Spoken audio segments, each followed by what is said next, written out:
The lawyer looked me straight in the eye and said, "Your husband left all 6 houses to his mistress." For a moment, I thought it had to be a mistake. We'd been married for 32 years. We never had children. We chose the business instead, chose each other instead. Or so I thought. Then the lawyer slid one more envelope across the table. It wasn't part of the will. It was marked, "Open only if she asks why." I almost left it sealed. I wish I had. Because what was inside started me down a road that ended with a secret so dangerous it had already cost one man his freedom, and now it had cost my husband his life. Before I go further, if you believe the truth always finds a way out, hit that like button. Subscribe, because this story has a twist coming that you will not see. Okay, from the beginning. My name is Diane, 61 years old. 2 months ago, I was a wife. Now I'm something else, a widow who spent 3 decades sitting with a stranger at her own dinner table and never knew it. Walter and I built everything from nothing. I remember scrubbing paint off my hands at midnight in our first rental, both of us laughing because we couldn't afford real furniture yet. I nursed him through 2 surgeries. I gave up the idea of kids so we could pour everything into the business. 32 years of that. So when Ashford, his lawyer, told me all 6 houses went to a woman named Delphine Cross, a name I'd never heard, I didn't feel sad. I felt erased. I opened that second envelope right there in his office. Inside wasn't an explanation. It was a key, a storage unit address in the next county, and one line in Walter's handwriting. "Everything I couldn't say is here." I drove there myself, didn't call anyone, just me in the parking lot, hands shaking on that little padlock. Inside were boxes, years of them, bank statements, old photographs, and receipts, anonymous tuition payments to a university going back 11 years, made out under a name I didn't recognize, D. Finch, and medical bills, paid in full, quietly, for a woman named Rosalind Finch. Nursing home bills, years of them. Walter had been secretly taking care of 2 women I'd never met, not spending money on some mistress, paying for someone else's family. That's when I found the name that cracked it open, Gerald Finch. I did remember that one, Walter's old business partner from before I even knew him. Walter always said Gerald made bad choices and brought it on himself when the company collapsed. I never questioned it. Why would I? I started digging myself, found an old business associate of Walter's, a man named Osric Pell, still living 2 towns over. Retired now, but he remembered everything. He told me Gerald went to federal prison for investor fraud, $400,000, forged documents, the whole thing. And Gerald died in there, alone, a stroke in a Kentucky infirmary.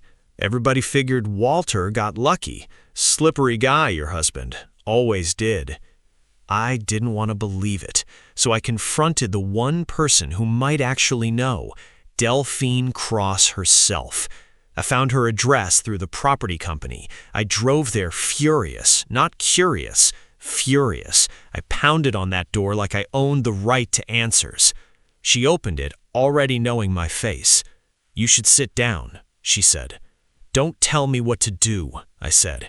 "You took everything, 32 years, and you took it in one signature." My hand actually came up. I almost slapped her.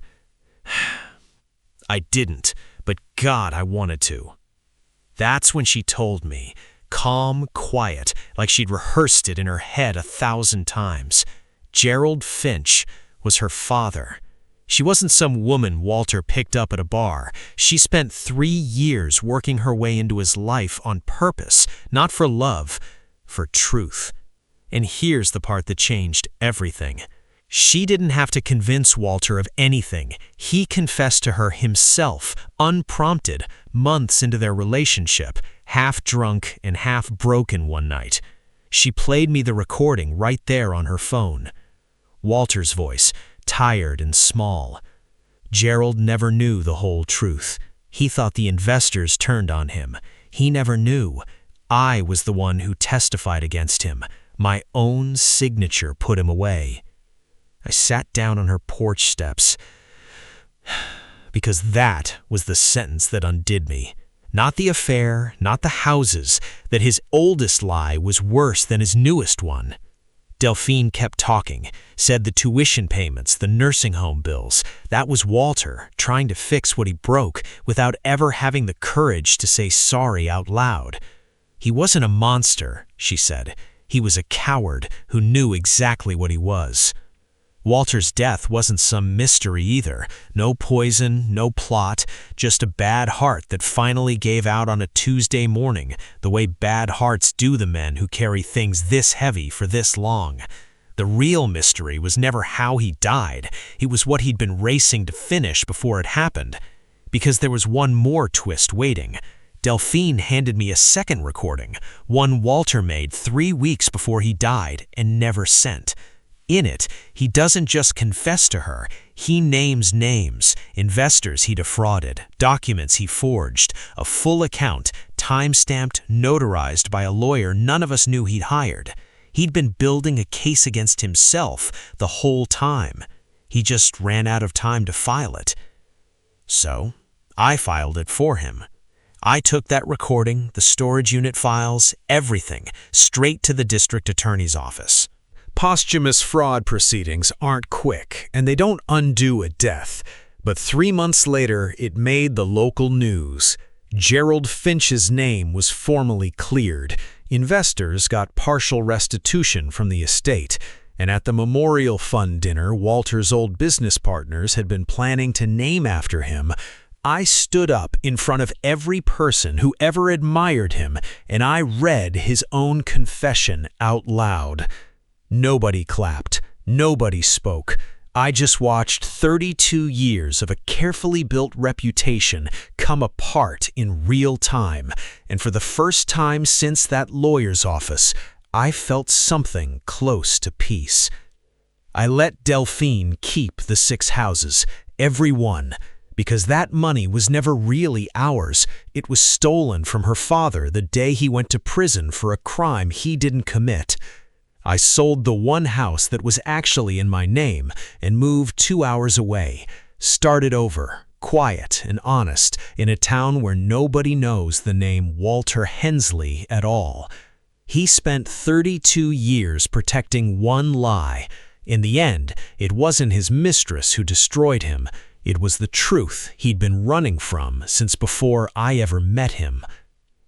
If this story got you, if that confession hit you the way it hit me, hit like right now, tell me in the comments what you would have done in my place. And subscribe, because the next story I've got will keep you up at night too.